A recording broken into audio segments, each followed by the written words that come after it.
Hello everyone, I'm Lucy Fanger, CEO of On Technology Partners, and I'm proud to be sponsoring our new program, Women STaRs. In each episode, we will spotlight an amazing woman and the struggles and triumphs that she has faced. Then we will reflect and share her insights. Our goal is to engage, entertain, and explore the women STaRs in our world today. I hope you enjoy.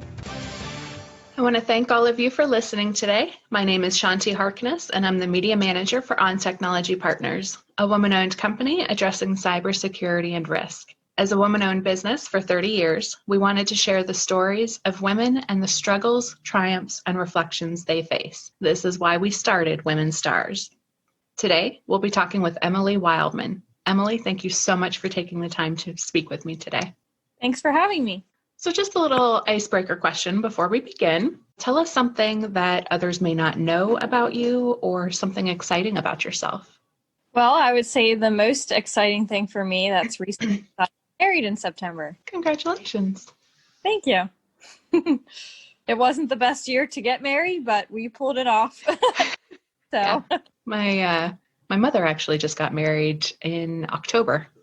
Okay, so yeah. She understands the whole yep. Yes. Tiny COVID ceremony. Yep. So let's dive right in. Why don't you tell us a little bit about what you do, where you work, what it's like, and how long you've been doing it? So I am a public health nurse. I've been a nurse for almost 6 years, which is crazy. I still feel like I just started yesterday. I specialize in public health, so I haven't done anything else. I've never worked in a hospital. And currently I work for an organization called Nurse Family Partnership. So we provide home visits to women who are pregnant for the first time and in some kind of difficult circumstance. So we partner with them throughout their pregnancy, and then we stick with them for the first 2 years of their baby's life. That is fantastic. I worked in public health before this position as well, and actually worked at our local health department. So I would love to hear some of the stories from the nurses that worked in Nurse Family Partnership, because yes. And oftentimes they're like bringing you to the brink of tears, and but I mean, and a lot of them are just wonderful stories of support and encouragement and empowerment, yes. To give the mom and the child the best start. So that's wonderful. Yep. Yes, I love it. I could not ask for a better job. So how did you decide what you wanted to do with your life? So it's a long story. But I actually, since the time I was 4, decided that I wanted to be a marine biologist. So for about almost 20 years, that was my plan, all through middle school, high school. And then I started college and I was in a biology program and I did not like it.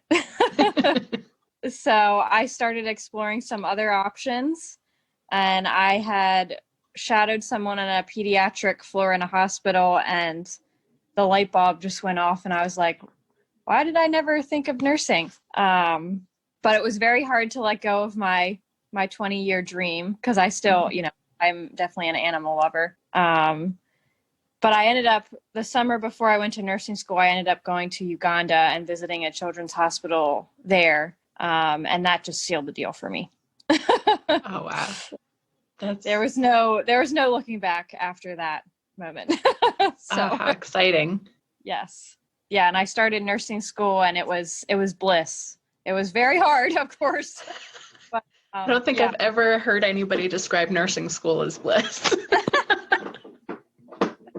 Well, I mean, there are non-blissful moments for sure. Right. Yeah, I have a couple of friends that are nurses, and I don't know that I've ever heard them describe any aspect of it as bliss, but understanding that it's in alignment with their identified purpose. Exactly. Yes. Yeah, it felt good to love what I was learning about, for sure. That's definitely very, very important. So we know that triumphs don't come without struggles, right? So talk to us a little bit about what some of your biggest struggles have been. These can be either professionally or personally. And then just talk a little bit about how you were able to get through the struggle and what kind of an impact it had on your life and career. Well, I would say that probably one of the biggest struggles as a woman and a human being is being a perfectionist, to the point that it ended up kind of turning into like I developed an eating disorder in high school, and that was all throughout college. So that was a very hard thing. I have anxiety and OCD, and then of course the eating disorder. So working through those things was hard, but definitely worthwhile. And I would say that it really started to hit me kind of what was going on with myself when I became a nurse. And I started working with a lot of patients who had anxiety and just low self-esteem and not really valuing themselves. And specifically patients with addictions that would tell me that they just didn't know how to stop. They really wanted to, but they just didn't know how. And I felt very similar with my eating disorder. It was just such a part of my life. It was like, I didn't know how to stop either. So I always say that in a way, my patients saved me because it really helped me understand myself. And then I got the treatment that I needed. And yeah, it just allows me, I think, to understand when someone is making choices that the rest of the world might think is silly or doesn't make any sense, and they should just stop doing that. I get how hard that is. We always have the best intentions. And I know, especially, and for me personally, I know what I need to do. It's just a matter of getting in that mindset to be able to actually do it and to take that first step and to stop judging myself for getting into that situation or circumstance or that state of mind. And that non-judgment is huge, I think, especially with a perfectionist mentality, because I can relate to that in my own life of wanting things to be in a certain way and, always feeling like I'm never doing good enough for myself and I should always be doing better. Right. And yeah, it's hard. So that's great that you were able to recognize that and to be able to use your patience to be able to help yourself. That's great. Yeah. Yes. So let's take a moment and focus on your biggest triumph now. Can you share what that triumph was and what made it so wonderful? Oh, that's a hard one. I guess one of them would definitely be graduating from nursing school. And again, I had very specific plans for what exactly I wanted to do when I graduated from nursing school, what unit I wanted to work on, where I wanted to live, and none of that happened. So yeah, I think my greatest triumph has just been figuring out that God has a plan for me, and he always has, and he's led me to it. And just finding freedom in that. That's great. And that reminds me of a quote, and I have no idea who said it, but it's, if you want to make God laugh, tell him your plans. Yeah. It reminds me of that. And I can definitely relate to that as well. And just, having these ideas and plans for what my life was going to look like. And it looks nothing like I had planned. Yep. But, everything worked out and I'm in a good place. I really am. And, had things worked out the way that I wanted them to, it might not be so good. I might have had what I wanted. That doesn't mean it was the best for me. Right. Exactly. So that's a great reminder. So we all face hard times. Do you have any tips or tricks that you use to help you get through those? I think that I'm really fortunate in that I have a wonderful support system full of positive relationships. So certainly surrounding yourself with people that love you for you, no matter what. And my faith, I would say, is my rock. So, that has been something that I couldn't do life without. So yeah, good support, taking care of yourself mentally, physically, spiritually. All super important. And yeah, finding something you're good at and that you love to do, and doing that. Excellent advice. So as women, we juggle a multitude of different things. There's career and family, household responsibilities, sometimes illnesses or caregiving. So how do you maintain a work-life balance, and how do you find the support that you need to address those things? That is a great question. So as a nurse and a woman, yes, I think probably every nurse knows what burnout feels like, especially nowadays. So my first 2 jobs I burned out at hardcore, to the point of I learned that you have to take care of yourself. You have to healthy boundaries. You have to take time for you. And you have to be very almost maybe defiant. I don't know if you have to be set on doing it. You have to make time. You have to schedule in time. So I think one of my biggest pieces of advice would be find a job with leadership that is devoted to taking care of you. And for me and my job, my managers, they take care of us, and they make sure we are taking care of ourselves.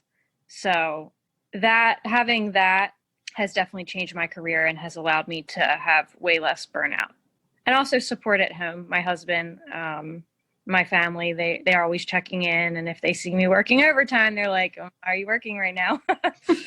Not time for that. So having people to hold you accountable, and then just realizing that when you take care of yourself, that's how you take care of others, of course. So absolutely. Very, very important. And I like how you mentioned, sometimes you have to force yourself to make that a priority. Oh, yeah. And I know I've definitely struggled with that one of, taking care of myself and making sure that, that I'm the healthiest and the strongest that I can be, so that I can do my work and help others and, make a difference. And if I don't take care of myself, then I'm going to get sick, or like you mentioned, burnout. Right. And then I'm no use to anybody. Right. Exactly. Excellent. So Emily, how do you define success for yourself? And do you have any tips or habits that help you to be successful? Well, since I'm a recovering perfectionist, that definition has changed a lot. I would say success is just loving others and loving myself to the best of whatever that day brings. It looks different every day. And since my faith is so important to me, just knowing that at the end of the day, God has that plan. He knows what's going to happen. So trusting in that, I would define as success. And I think my tips and tricks would be, don't be so harsh on yourself. It's a constant reminder. To just, I tried my best. I did what I could do with that day and how I felt that day and how my patients felt that day, or whatever the circumstance is. And tomorrow's a new day. So acknowledging all your strengths, which we do a lot in nurse family partnership with our moms too. So great. And I definitely love that you said, don't be so harsh on yourself. Because I think just in general, women, we're our own worst critic. Oh yeah. Oftentimes. And just to, kind of quiet that down and realize, how much we're actually doing, and how much of a difference that makes, even if it's in the little things, it's still having an impact on someone somewhere, or, on a situation or circumstance, and just acknowledging that. I know I've had a hard time with that one most of my life. But it's a very, very important nugget of wisdom to embrace. Yes. So kind of along those lines, what would you say is the best advice that you've ever received? Oh, that's a hard one. I would say that the best advice that I have received would be through my parents, my mom and my dad, and it was more through their actions versus their actual words. They've given me plenty of advice through their words, but just unconditional love what that looks like and what that feels like. And I think in a way that's the best advice I've gotten, if that makes sense. Absolutely. Yeah, because it goes back to the stop being so hard on yourself and, love yourself in the moment. And it doesn't matter if it's a good moment or a bad one, like you just do it. Yeah. Excellent advice. Absolutely. So let's take a moment and if you could reflect on something that you wish you would have known sooner in life. Oh man, I would say the whole perfection thing, and just even I remember school being so miserable because I would study for hours because I wanted straight A's, and at the end of the day, that didn't matter. So yeah, it's like the same. All the questions, I just say the same thing. Yeah, knowing that perfection it's not a thing. And at the end of the day, no matter what you're doing, it's not what's important. So that, and then I think just figuring out God's plan for my life and being quiet enough in my thoughts to start to explore that and find that bliss per se.